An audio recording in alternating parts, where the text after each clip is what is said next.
Hey everyone, Brendan Snyder here. How are you? Thanks so much for joining me and welcome to a run through of my Alice Cooper CD collection.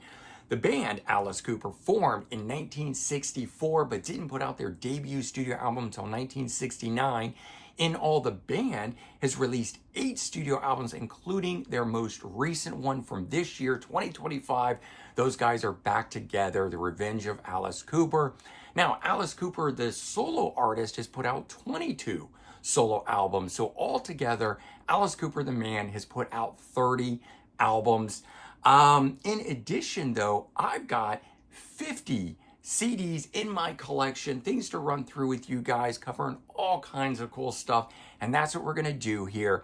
We're going to get into it in just a bit, but if you are new to my channel and haven't already hit the subscribe button, please do.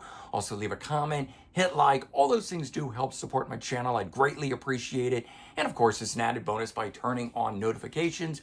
You'll never miss an episode and stay up to date on really cool things like this with me running through my Alice Cooper CD collection. So as I mentioned, the band formed in '64 but didn't put out that debut album, Pretties for You, until 1969.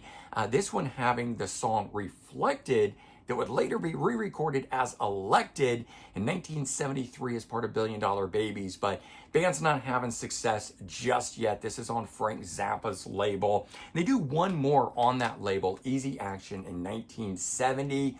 Again, still no real big major success or anything just yet. Wouldn't be until we got to Love It to Death. In 1971, the band is starting to get some hits here with I'm 18, Ballad of Dwight Fry, stuff like that. And then finally, I don't know, the rocket takes off or whatever with Killer in 1971.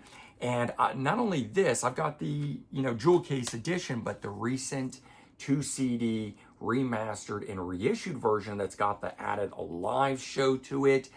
They just did this in the last few years. Don't remember the exact year for it, but I have to say the sound quality of this one, by comparison, this one here blows it away. It is night and day different. The remastering is outstanding. So if you've ever been on the fence about picking this one up, I do highly recommend it. All right, so the band's next album, School's Out in 1972, of course, with the iconic song that must be played the last day of school, in my opinion. I remember hearing that on the radio station as a kid and absolutely loving it. And they did also release that in a deluxe 2 CD edition, just like Killer, and it's got a bonus live show included on it. And again, the sound on this is absolutely outstanding. And then we've got Billion Dollar Babies, 1973. This too, a deluxe edition, but from years ago. But what I like about it is it reproduces the original way that unfolded, and it has the punch outs and stuff, just done as a CD version, but a 2-disc set at that. And the final, for a very long time, the band album Muscle of Love in 1973, and the band would split up at this point, go its separate ways up until 2025, and we'll come to that album at the very end. But this has long since been one of my absolute favorite Alice Cooper albums. It's just more straightforward, it's more consistent all the way through, in my opinion, than a lot of their albums that are sometimes all over the place. So I've always really liked that. And then I think a year or two back, they did the deluxe edition for this one and replicated the cardboard packaging of it, the carton. And it opens and it has all the cool stuff inside, and it's a 2 CD edition with alternate versions of the recordings. But love this album and having both versions of it. So they got to go back and do those earlier ones, but this one here, and this was only available through Rhino Records, the website. I don't know if they're still selling it, but if that's why you're not familiar with it, it's because it came out that way. So now at the end of that, everybody goes off to make solo albums, and Alice Cooper makes his Welcome to My Nightmare. And as they say, the rest is history because this was a big success. And he just stayed solo going forward. Said apparently no hard feelings or anything from the band members or whatnot. They just all continued to do that, never really like officially breaking up. So while he was off doing this, and while this not being an official, say, Alice Cooper album, the three of the guys, Michael Bruce, Dennis Dunaway, Neil Smith, formed Billion Dollar Babies and put out an album called Battle Axe. And this is a little 3 CD collection of the album, demos, and lives. I think like the one and only live show or something that they recorded. So this here, to me, is well, not to me, it's still an Alice Cooper album as far as I'm concerned, a band album, because this is what the band was writing, waiting for Alice Cooper to return, having made this album, that they were ready for him, and then he just never came back, and they realized that they needed to get a singer, and so they did, and they recorded this. But if you listen to this, I can totally hear where this would have been, you know, an Alice Cooper proper album, and it would have been good in my opinion. I think it is good. So to me, it's like a long lost Alice Cooper band album, which is why I'm showing it as part of this, instead of, you know, doesn't have the Alice Cooper name, but I still count it. All right, so back over to solo Alice Cooper. We have Goes to Hell, and this album here is in 1976. He's still having some success at this point. We've got I Never Cry. I think that was the kind of the big single that was maybe a top 10 or something, and one of the last ones that he would have.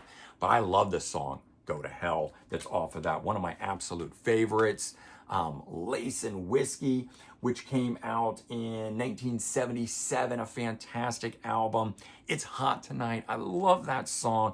These are some of the songs. Goes to Hell, It's Hot Tonight. Still playing these live in concert, but Road Rats is on here, and You and Me, that was another ballad of his, still scoring with those. The Alice Cooper Show, the first live album to be released following the Lace and Whiskey tour. And then we get From the Inside in 78, concept album about being his time being locked up in an insane asylum. A lot of people cite this as their favorite album. Doesn't really do it for me. I gone back and listened to it again after I recently did an album ranking, or maybe at the time while I was doing it. And it did grow on me considerably. You know, your musical tastes are always changing. And listening to that one present day, I enjoyed far more than I ever did when I first got it. We move on to 1980 and Flush the Fashion, where he takes on a new wave sound here, cuts his hair short and everything, and or maybe it's just pulled up in a bun, I can't remember. But this one here has Talk Talk and Clones. And that song itself was really the last hit until he had Poison, meaning charting hit, I should say. Next up is Special Forces. This one here, let's see what year this was, 1981. He's got so many albums, I can't even keep it straight. I've always really enjoyed this one. I've got a 2 LP record set live from Record Store Day from this tour. It's very, very good. Zipper Catches Skin came out in 1982. Really getting into that whole new wave thing. Look at that short-haired Alice Cooper with the shirt and tie, the skinny tie on in there, which was a very big part of the new romantic new wave thing. And Alice Cooper Dada, which is a fantastic album, 1983. I think this is part of the, I can't remember if it's these three are the Blackout albums, but this was that sort of lost period for him. And then, as Alice always does, changing up his styles, he returns to the hard rock and metal sound that really made him, but embracing the full-on 80s metal stuff with Constrictor in 1986. Teenage Frankenstein on here, Thrill My Gorilla, and he's got He's Back, the Man Behind the Mask from the Friday the 13th Part 6 that was a success, you know, from the soundtrack and everything. So doing that, and a great follow-up album, Raise Your Fist and Yell, which had Freedom on it. And a lot of people absolutely love these. They're a bit of, tongue-in-cheek, a little bit too cheesy metal for me. I do love them, don't get me wrong, but my time was coming down the road. There is a single disc compilation from those two albums, which is called Prince of Darkness.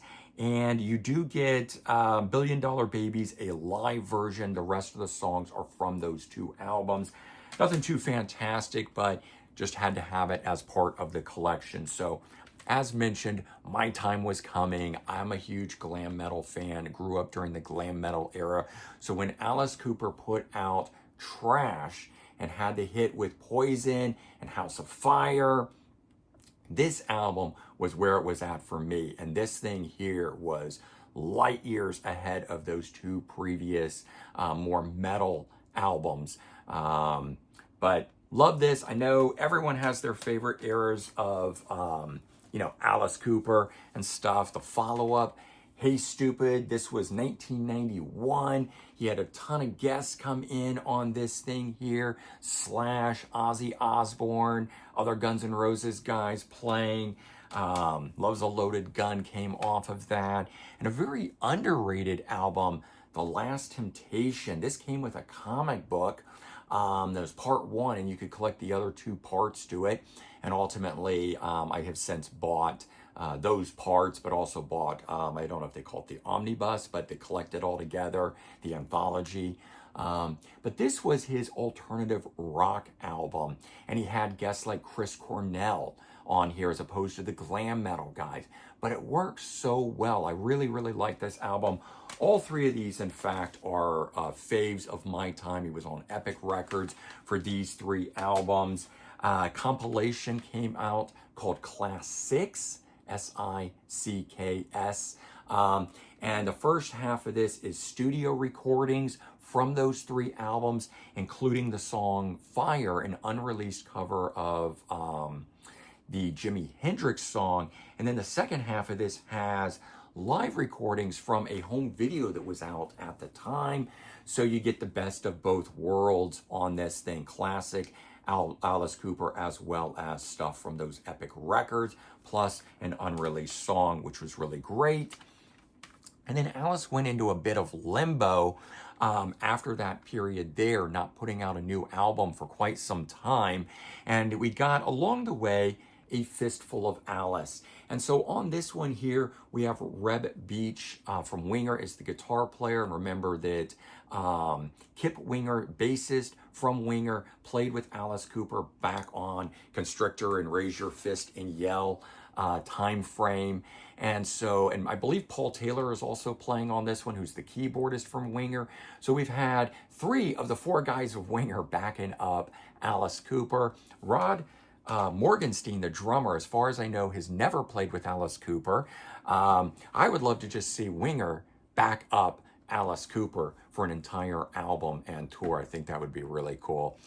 Doubt that'll ever happen, but that would be awesome.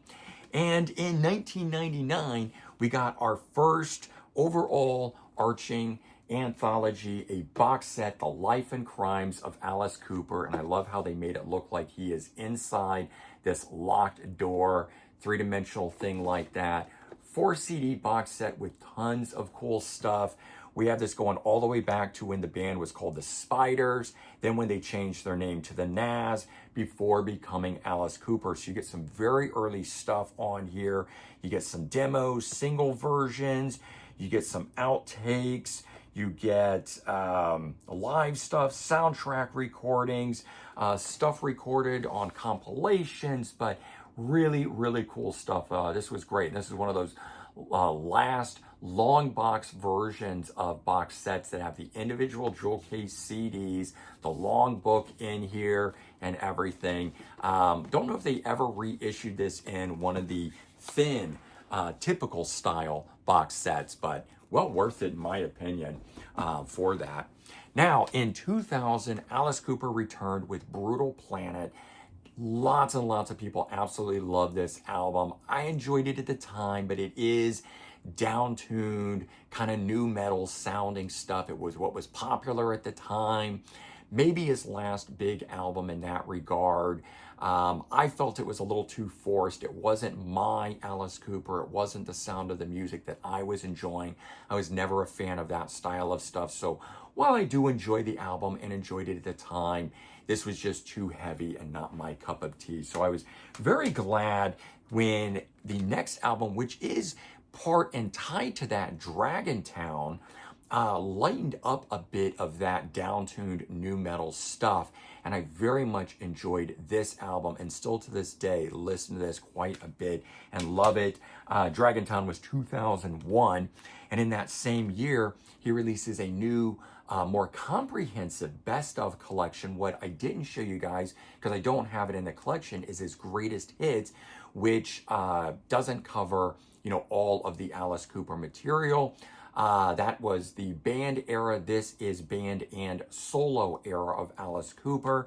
It does skip over a very big period. It goes from up to 1980, Flush the Fashion with Clones, We're All, and then it skips forward and doesn't have a track until Trash in 89.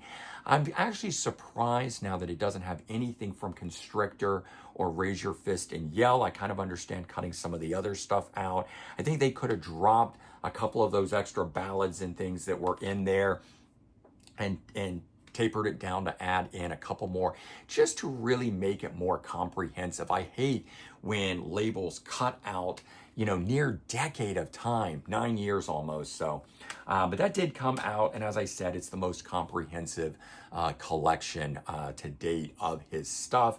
I'm still hoping that we will get a more comprehensive one down the road. Not really wanting a 2 CD, but they really should do a 2 CD one that spans, you know, the 50 plus years that is Alice Cooper. Maybe we'll get it now that he's reunited with the original band.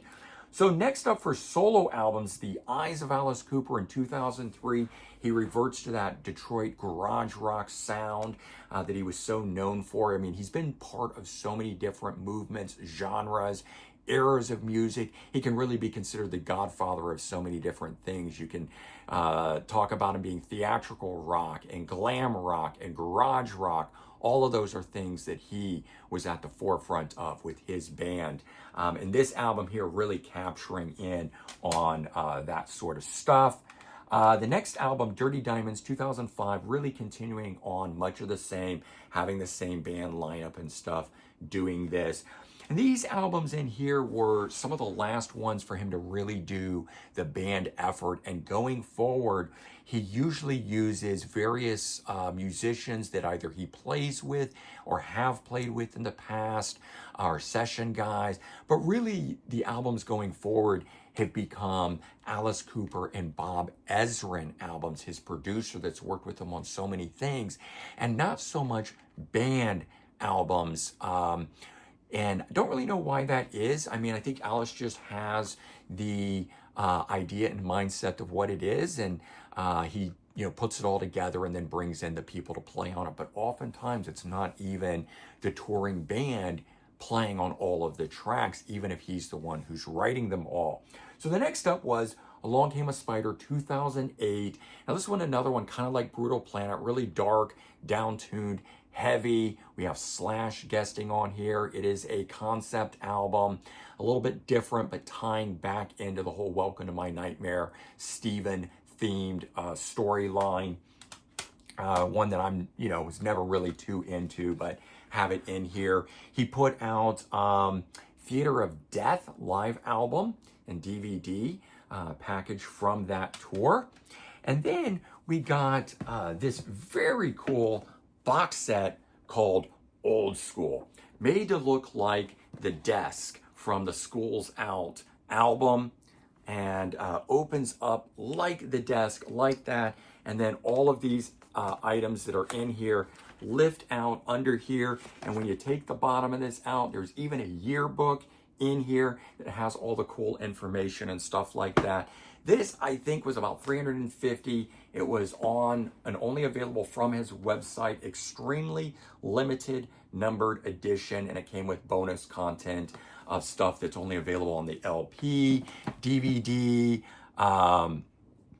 7-inch singles, like all kinds of stuff. And then eventually there was this, the edited version of it that is a 2 CD selections of from that box, that much bigger box, along with a DVD disc that's in here. There's actually, I take it, there's 4 discs. So we get Treasures 1 and 2, which is the selections of the audio stuff. And then we get an interview disc in here. And then we get the bootleg CD that's in there as a live thing that's part of this. So they did do that, but not everything that's in that box is on here, but cool to get. I have ultimately just wanted this thinner, smaller thing. And sometimes when I'm at used record stores, and I want to say this was like $15, and it was sealed in plastic, and I just couldn't pass it up to have it, not having to spend the full amount to get it, I decided I wanted this version of it just to have. And of course, I pull this out more than I pull out the other. Next, Alice Cooper finally does a proper welcome to My Nightmare. So the second in that storyline, another nightmare featuring Steven. Originally intended to be recorded with the Alice Cooper Band, and they do appear on a couple of the tracks here, but it later on turned out to not be that reunion album that he was thinking it would be, and of course we were hoping it would be. This comes out a little bit too much of the pop new sounds that were going on at the day, auto-tune style type stuff that was in here. I don't know, whatever you want to call it, but it was okay. Again, I don't know. He made a bunch of missteps there, in my opinion. He's about to right the ship, though, and get really back on track going forward. But before that, 2011, we get this No More Mr. Nice Guy live at Alexandra Place, or Palace, sorry, 2 CD live album from that tour, which had some really cool stuff on it. Songs like Clones and Wicked Young Man, I Love the Dead, Hey Stupid, just songs that don't often get played. Opened with Black Widow, which was very cool. So I picked up that live album just because of the song selections that were on it. And then this, which I think was 2014, Super Duper Alice Cooper. This is the documentary, DVD Blu-ray documentary, but the reason I have it here is that you get 2 live shows. You get a DVD of Live at Center Sportif, I don't know, 1972, and Live at Montreux, July 2009. So you get the DVD Blu-ray of the documentary, then you get a DVD of a live show and a different CD of a live show, and it's in this fantastic book as well. So I consider it to be like a box set of all the stuff that it's covering and whatnot, and that's why I'm showing it to you as part of this. And then, as I said, Alice Cooper really rights the ship, and with Paranormal in 2017, Return to Form, one of the best albums he has made in all of his career. I absolutely love this one. It is a 2 CD deluxe edition set. We get 8 bonus tracks added on, 2 songs that are recorded with the original Alice Cooper group, Genuine American Girl and You and All of Your Friends. And then we get Live in Columbus 2016 live tracks on here. So 6 of those, and we get the original 10-track album on it as well. But I love this album. We get a Paranormal Evening with Alice Cooper, 2 CD live set, of which they do the song Pain, which I absolutely love, off of Flush the Fashion, and they do such a heavy rendition of it, making this another cool live album. And so interesting, at this point, Alice Cooper does a little sidestep and forms a super group with Joe Perry from Aerosmith, and we have Johnny Depp, the actor, who is a guitar player and was part of, bands back in the day and stuff, and he does Hollywood Vampires, a covers album, basically covering all their dead friends. So doing songs of Hendrix and The Who, because John Bonham passed away, and Tommy Bolin and stuff like that. So very cool collection of songs on there. And then finally returning and doing Rise, new original album of material. This one here didn't really capture it for me. This was fantastic. The interpretation on here was great. This here has some weird interlude parts, and I kind of feel it breaks the flow of the album, but it's cool to have it. But again, once Alice Cooper gets back to doing his own thing, he's, on the straight and narrow. And so it was cool. We got this Breadcrumbs EP. This is a Japanese release, first coming out as a Record Store Day 10-inch, which I do have that, but later got the Japanese CD edition of it when I could. And this has Detroit City 2020, Go Man Go, East Side Story. So it's got tracks that would later turn up on Detroit Stories in 2021, but there's a few tracks on here that didn't make the album and a couple different mixed versions, making this EP totally worthwhile. So cool to have gotten this in advance as we were waiting for the full album. And this one here does have some of his bandmates playing on it, but again, still recorded mostly with session people and whatnot. And there was a deluxe edition version of it, and this here has a shirt in it, and it's got a flashlight that when you shine the flashlight, it makes those two eyes appear on the wall. So there was some cool stuff that was inside here as part of that. I don't recall if there was a bonus. Oh, there's a DVD version of A Paranormal Evening in here with this, but that was separate from the CD version of it. So very cool to have not only the DVD, but then I've got the CD of it as well. So there was also a reason to get this, to get that additional, audio content. And while this was recorded, I think in 2012, this is the Alice Cooper Band reuniting for the first time, performing live at, I think it's Dennis Dunaway had a book release, and they got together to promote it and played an impromptu live show that nobody knew was going to happen. And then over the next few years, there was a single and then a 10-inch released for Record Store Day, and finally the CD and Blu-ray collected together. Numbered edition. This is number 3,668 of 17,000. Which doesn't really mean it's all that limited in today's numbers, because will they even sell 17,000 copies with streaming? But so this was a numbered limited edition. And that really was the thing that started to prompt everybody to saying, hey, when are these guys going to finally make an album together?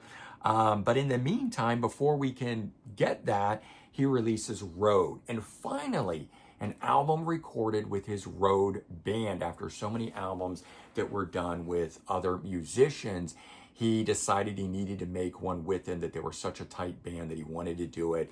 And this, just another great album. 3 in a row, absolutely amazing. I opted not to get, I don't know, actually I don't remember if there was a deluxe edition for this one or not, but there was one for this, and we finally brings us to his 2025 and the reunion of the Alice Cooper Band, called The Revenge of Alice Cooper, back together on this. We get all 5 guys. We even have Glenn Buxton appearing on one of the songs. But Alice Cooper, Michael Bruce, Dennis Dunaway, Neil Smith recording this album, and it is so good. This is right up there at the top of my album top 20 for the year. It's just that good, been that good. Limited deluxe edition that came with a 7-inch single with 2 additional songs, re-recorded songs from the first album, I think. What was interesting is that that 7-inch wasn't said. Those 2 songs appear as hidden tracks on the standard CD version. So I was really on the fence, and I finally decided I'm not buying it. I don't want a 7-inch. If it was a CD single in there, I would have picked it up, but I'm not doing it. I'm not shelling out the $50 for it. So I just got this, and then at the end of it, those 2 songs came on. And I was so happy that I had not shelled out just to get the 7-inch for it to later turn up and be on the CD. But there you go. That is my CD collection, 51 CDs that we just ran through there for you guys of my Alice Cooper collection.